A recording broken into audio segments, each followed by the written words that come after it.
A very good morning to you all. Today we shall continue with the discussion of the chapter ecosystem. Previous class we had discussed about the biotic components. Today we shall discuss in detail how the abiotic components interact with the living components of an ecosystem. Ecosystem is what? Interaction of the living components with the non-living components. That is the abiotic components. Let us discuss about the first abiotic component, that is sun. Sun, it is a very important abiotic component of an ecosystem because all the living organisms, whether directly or indirectly, depend upon the sunlight energy. Clear? Now, when we talk about the plants require the sunlight energy for the preparation of the food along with the other raw materials such as water, carbon dioxide and mineral salts. This during the process of photosynthesis. During this process, the sunlight energy is converted into chemical energy which is called as food. That's why we consider the plants as the primary producers, and all the other living organisms depend directly or indirectly upon these producers. Moreover, when we talk about the animals also depend on the sunlight for their various activities, since you find that most of the animals are active during the daytime for their various activities, for their movement, for locomotion in search of food, mate, or to protect against from themselves from their enemies. Next important factor, abiotic component, which plays an important role in an ecosystem, is temperature.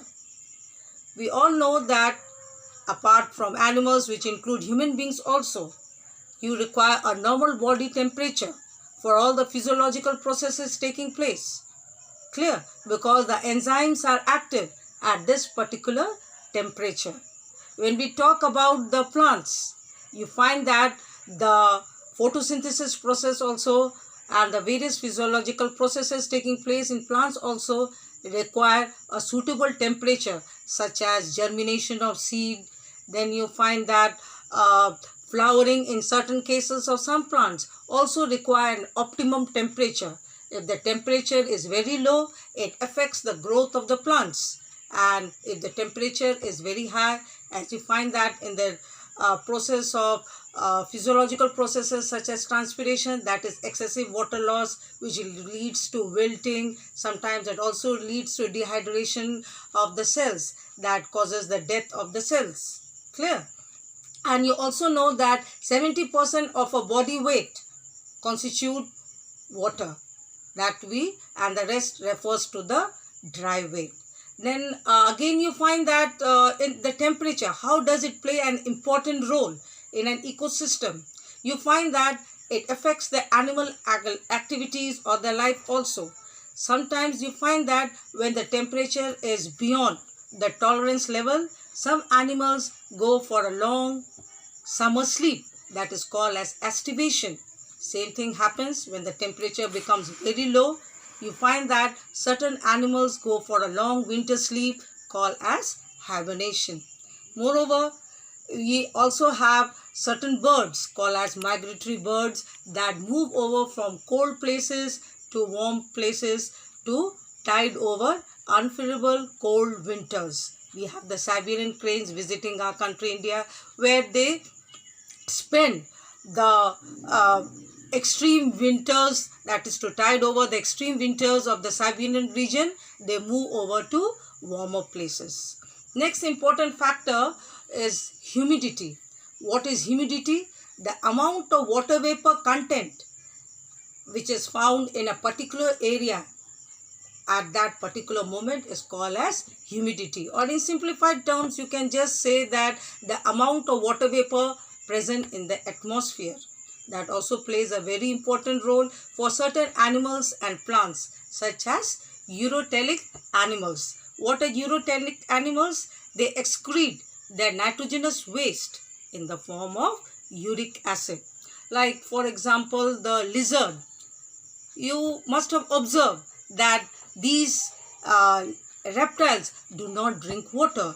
So how they survive? And it is because they use the atmosphere, that is the humidity or the water vapor present in the atmosphere. Clear? Then we have another factor this one, air. Got it? What is air? That is, it is a mixture of gases. You'll have studied in chemistry also. It consists of the major part nitrogen around 78 to 79%, oxygen 21%, carbon dioxide 0.03%, along with the other gases which are referred as noble gases and water vapor and dust particles. Why I am saying that air also is an important abiotic component of an ecosystem? It is because the oxygen part of the air is utilized by all the living organisms for respiration. Whereas when we talk about carbon dioxide, though its content is less, but yet it is required for the plants for the process of photosynthesis. And nitrogen, the living organism utilize it in the form of nitrates and ammonium compounds which are present in the soil and absorbed by the roots of the plants, and the plants prepare food which contain the protein product, and the other herbivores and the carnivores get their nitrogen content in the form of proteins, in the form of food products. Clear? Next we have one more important abiotic component, that is soil. Soil is very important because it is the medium where the plants grow. Clear? So plants require a medium to grow, though we have certain branch of science that deals with the hydroponics, that is soilless culture, that we'll study later on in your higher classes. So soil is the medium where the plants grow, and it is abundant of minerals present there, which is utilized by the plants, absorbed by the roots again for their process of photosynthesis. Clear? And moreover, for the animals also, like microorganisms, insects, the invertebrates, mostly they are found in the soil. They make it as their habitat. Clear? Then we have got wind. What is wind? Moving air is called wind. Air is different. Air is a mixture of gases. Moving air is called wind. Now, how wind plays an important role in an ecosystem? Now, wind, it has, it helps in pollination. The movement of, that is the carrying away of the anthers from one flower to the another flower is done by the agent of wind. Then it is called as anemophily, and the flowers are called as anemophilous flowers. Clear? So wind also plays an important role. It helps in the process like pollination. Then it helps in the dispersal of the seeds eaten by the birds, by the animals. After that, when they excrete their waste or their droppings, they move over from one place to another. So in that case, it also helps in the dispersal of seeds, as well as the moving air. What happens? It carries the seeds, and when it drops in some suitable places, it can grow into a new plant. And what about the, that is, how does it help the plants? Like I said, for pollination, main is pollination and seed dispersal. But yet, very strong wind, what happens? It can uproot the plants. Then in that case, it has a negative effect. Clear? So these are, now one more, yes, water. Water also is an important abiotic component of an ecosystem. So because water is essential for all the living organism, it is the medium where all the physiological processes takes place, and it keeps the plant cell turgid, and also is responsible for the various metabolic processes. Next we come to ecosystem. What is ecosystem? we have studied already. Let us now discuss about a few examples of ecosystem, forest ecosystem. Just one forest ecosystem. There are two types we'll discuss today. Tropical rainforest. These tropical rainforests are regions where there is abundant rainfall. Clear? Above 200 centimeter and more. So the regions around the world like the Amazon river basin in America and the Congo river basin in Africa, these come under the tropical evergreen forest. Got it? So you find that though there is no humus, the soil is of poor quality because of leaching. What is leaching? When there is heavy rain, the upper surface of the soil, the top soil, gets washed or leached away. Clear? Gets moved down to there is surface runoff. But what happens, since there is leaves, they undergo decomposition and add to the humus layer of the soil, and therefore there is luxuriant growth. So flora is what? Plant life. What are the plant life found there? You have plants like tall plants like mahogany. Then you have this one redwood. Got it? All these that is the plants which grow, are very tall, grow luxuriant growth, come under evergreen forest. Fauna life means animal life. So animal life also is abundant with huge animals like gorillas, elephants and all. Clear? Lions. Then we come to temperate forests. Temperate and subtropical forests are usually found in those regions where there is mild temperature. Clear? And the rainfall is less than 200 centimeter, around 150, between 150 to 200 degree Celsius. So here you find that the rainfall usually depends on the westerly winds, and in the other side the trade winds bring the rainfall. They also have a luxuriant growth of the fauna, the flora life, that is the plant life, and the animal life. Clear? So here's are some notes. And one more thing, children, we have already completed the transport of materials, that first chapter, and circulatory system. So I hope you have done the objectives. So in the next class I'll be discussing the objective questions given at the end of the chapter.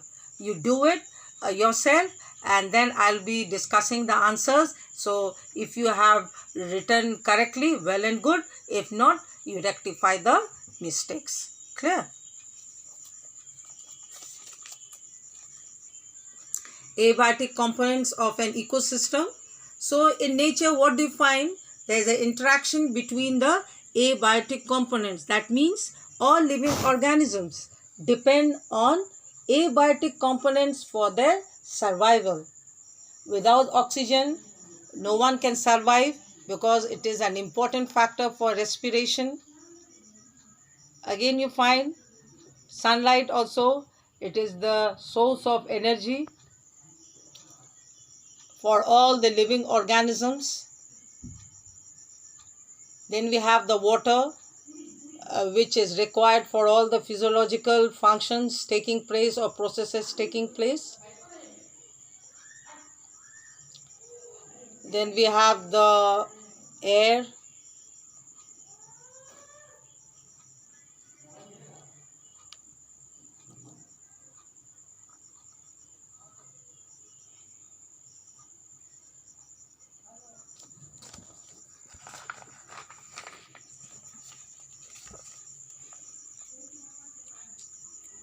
So in the question paper, you may be asked about the importance of any of the factor, abiotic factor. What is the role of temperature in an ecosystem?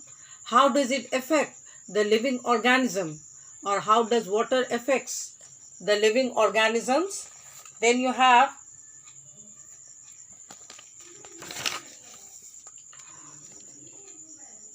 the soil. Soil is an important medium where the plants grow, and it also forms a habitat for the animals. Habitat means dwelling place or the living place.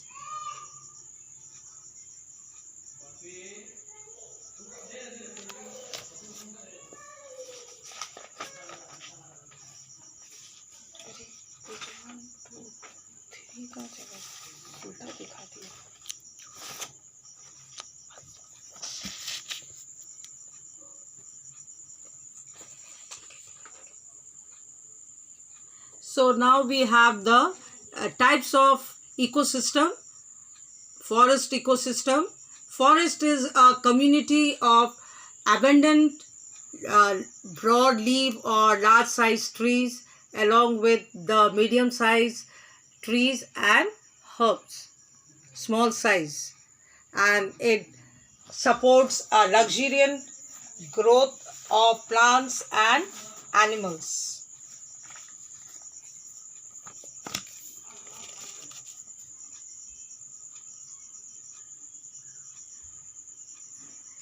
If you have any doubts in any of the previous chapters, you can write in the comment section. Any answers, any questions that you do not know, you can ask. So that's all for this session. Stay home, be safe.